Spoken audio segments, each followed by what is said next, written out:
নমস্কাৰ বন্ধু-বান্ধৱীসকল, অসম জব অইন এটা ভিডিঅ'লৈ আপোনালোকক স্বাগতম জনাইছোঁ। বন্ধু-বান্ধৱীসকল আজিৰ ভিডিঅ'টো হৈছে একেবাৰে গুৰুত্বপূৰ্ণ ভিডিঅ' হয়।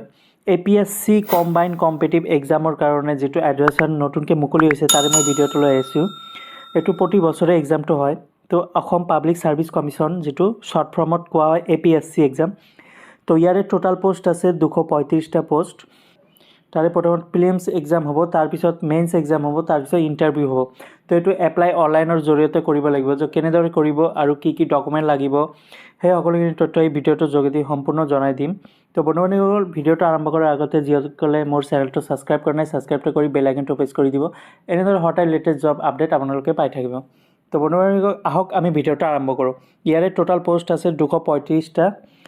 তাৰে ইয়াৰে কেটেগৰী ৱাইজ হিচাপে ভেকেঞ্চিটো ভাগ কৰি দিছে। ইউআৰ কেণ্ডিডেটৰ কাৰণে 107টা আছে ভেকেঞ্চি, OBC MOBCৰ কাৰণে 73টা, SCৰ কাৰণে 18টা, STPৰ কাৰণে 24 আৰু ST হিলছৰ কাৰণে 13টা, PWBDৰ কাৰণে 9টা আৰু এক্স ছাৰ্ভিচমেনৰ কাৰণে 11টা ভেকেঞ্চি ইয়াতে দিয়া আছে। বন্ধু-বান্ধৱীসকল, ইয়াতে ভাগ কৰি দিছে যে APSC বুলি ক'লে ইয়াতে সকলো ধৰণৰ ছাৰ্ভিচ আছে, যেনেকুৱা ভেকেঞ্চি আছে। অসম চিভিল ছাৰ্ভিচত পৰে APSC, ইয়াতে 45টা পোষ্ট আছে। অসম পুলিচ ছাৰ্ভিচ যিটো জুনিয়ৰ গ্ৰেড, ইয়াতে 35টা পোষ্ট আছে। যেনেদৰে অসম পুলিচ ছাৰ্ভিচ বুলি ক'লে DSP কোৱা হয়। তাৰপিছত ছুপাৰিনটেণ্ডেণ্ট অফ টেক্সেছ আছে, ইয়াতে এটা পোষ্ট আছে। তাৰপিছত ছুপাৰিনটেণ্ডেণ্ট অফ এক্সাইজ ডিপাৰ্টমেণ্টৰ পৰা এটা পোষ্ট আছে। অসম ফাইনেন্স ছাৰ্ভিচৰ কাৰণে 13টা পোষ্ট আছে। ব্লক ডেভেলপমেণ্ট অফিচাৰৰ 6টামান পোষ্ট আছে। এছিষ্টেণ্ট ৰেজিষ্ট্ৰাৰ অফ কোঅপাৰেটিভ ছ'চাইটিৰ কাৰণে 4টা পোষ্ট আছে। ইনস্পেক্টৰ অফ লেবৰ অফিচাৰৰ কাৰণে 4টা পোষ্ট দিছে। ইয়াতে ইনস্পেক্টৰ অফ টেক্সেছ কাৰণে 4টা পোষ্ট আছে। এছিষ্টেণ্ট এমপ্লয়মেণ্ট অফিচাৰৰ কাৰণে এটা পোষ্ট আছে। ছাব ৰেজিষ্ট্ৰাৰ কাৰণে 3টা পোষ্ট আছে। এছিষ্টেণ্ট একাউণ্ট অফিচাৰৰ কাৰণে 107টা পোষ্ট আছে আৰু ইনস্পেক্টিং অডিটৰৰ কাৰণে 11টা পোষ্ট আছে। তো APSCৰ এক্সামৰ আপোনালোকে যেতিয়া APSC এক্সাম দিব, যেতিয়া আপোনালোকে কোৱালিফাই কৰিব, হ'ব প্ৰিলিমছ এক্সাম, তাৰপিছত মেইনছ এক্সাম, তাৰপিছত ইণ্টাৰভিউ। এই তিনিটা কোৱালিফিকেশ্যন হোৱাৰ পিছত আছে Assam civil service, Assam police service, superintendent of taxes, superintendent of excise department, তাৰপিছত ব্লক ডেভেলপমেণ্ট, তাৰপিছত লেবৰ অফিচাৰ, তাৰপিছত ছাব ৰেজিষ্ট্ৰাৰ। এইকেইটাৰ ভিতৰত আপোনালোকৰ ৰেংক হিচাপে আপোনালোকৰ জবটো দিয়া হ'ব। তো ইয়াতে টোটাল ভাগ কৰি দিছে কিমানটা পোষ্ট কোন কোন ডিপাৰ্টমেণ্টত ইয়াতে দিয়া আছে। ইয়াতে কথা হ'ল যে ৰিজনেল লেংগুৱেজটো থাকিব লাগিব, যেনে এছামিছ লেংগুৱেজ মাষ্ট বি, আৰু আপোনালোকৰ জনা থাকিব লাগিব, কিয়নো এইটো ষ্টেটৰ এক্সাম হয় অসমৰ, সেইকাৰণে অসমৰ লেংগুৱেজ জনা থাকিব লাগিব। ৰেচিডেণ্টশ্বিপ হ'ব লাগিব, অসমৰ বাসিন্দা হ'ব লাগিব। এমপ্লয়মেণ্ট এক্সচেঞ্জ ৰেজিষ্ট্ৰেশ্যন চাৰ্টিফিকেট থাকিব লাগিব।